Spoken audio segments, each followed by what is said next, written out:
Yeah, hi guys, Sharath here back again this week. So this week we will be discussing about the AI revolution that we are in. Before that, there is a full disclosure. Politically, I lean towards a libertarian side, which means we believe the world runs on two things: productivity and ethics, not the one without the other. So, for a system to function well,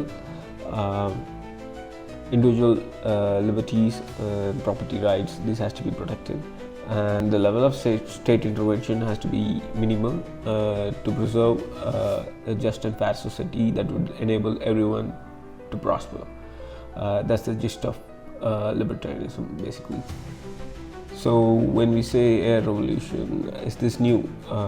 Basically, we have came across different kinds of revolutions, say from industrial revolution to green revolution to white revolution to the internet age revolution. So all these things have a common undertone to it, which is it increased the output to input ratio, which means it increased the productivity a lot and more efficiently with a lower cost. That's the key thing that enabled that led to the success of these revolutions. Now, when we say this is more about efficiency, there's a widespread panic even in those times that these machines or these technologies would take away the jobs of the people, but on the contrary, it has enabled people to live a better standard of living, and it has decreased their workloads and increased their productivity and helped them to serve humanity in a better way.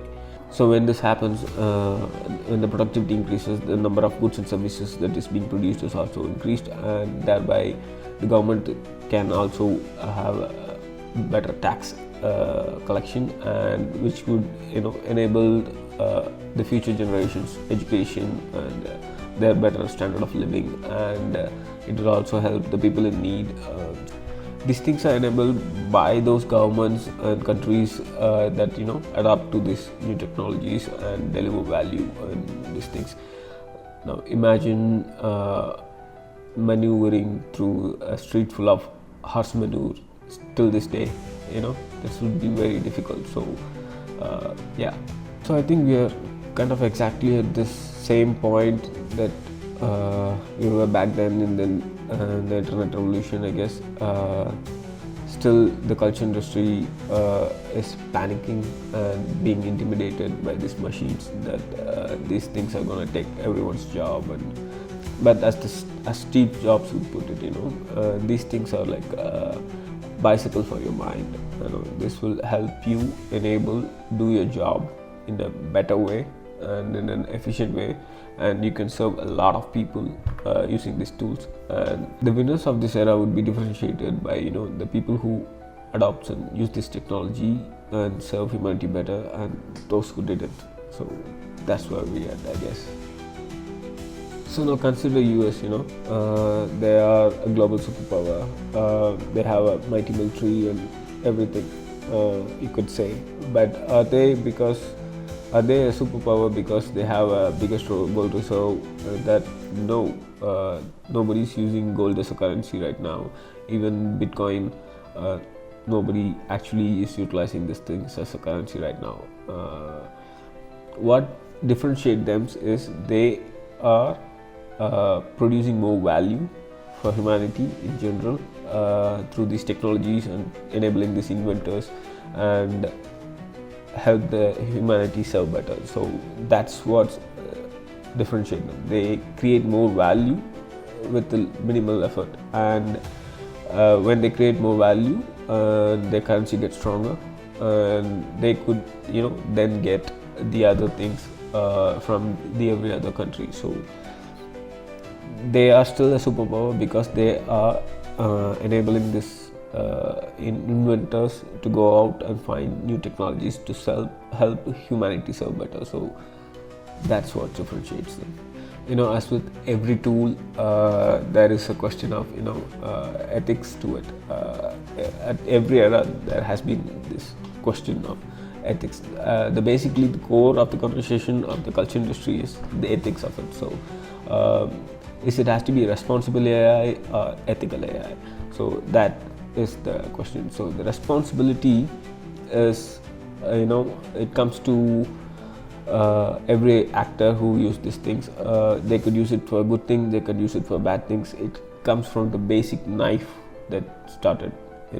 It's a basic knife is the first technology that humans have invented, and since then you can use it to cut apple or kill someone. So the responsibility comes to the people basically.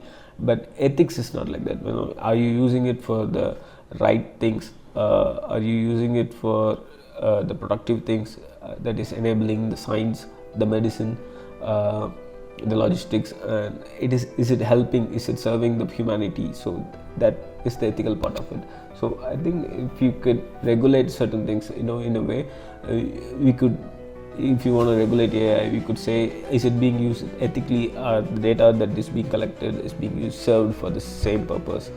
So that was the information era regulations and things. So you could say some regulations like that, but the responsibility basically comes to the people. Maybe at an organization level you could put in some responsibility to say if your client data is not being shared, something like that. So on that level you could say the responsible AI, you could say an organization can manage, but it boils down to responsibility, boils down to the actors who are using them.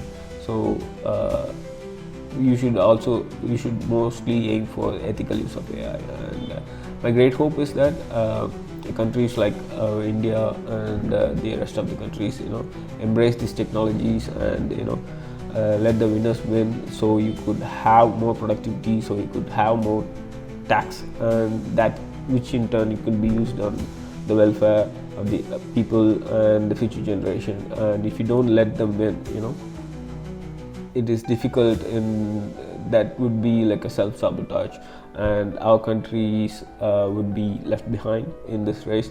And the great example is China. They are utilizing these technologies, and they're the faster pace, but they are more centralized, and even one person could make bad mistake and the entire empire could fall. But countries like India and other democracies, it's not like that, but they could enable minimal governance to make sure the things are used for ethical purpose and put the responsibility in the hands of the actors. So yeah, that's my hope, and hopefully every countries will embrace these technologies and inventors, and move forward for a better future and for the betterment of humanity. Yeah, let's hope. And yeah, that's it from me, guys. So if anything other new comes up, we'll get back to you soon.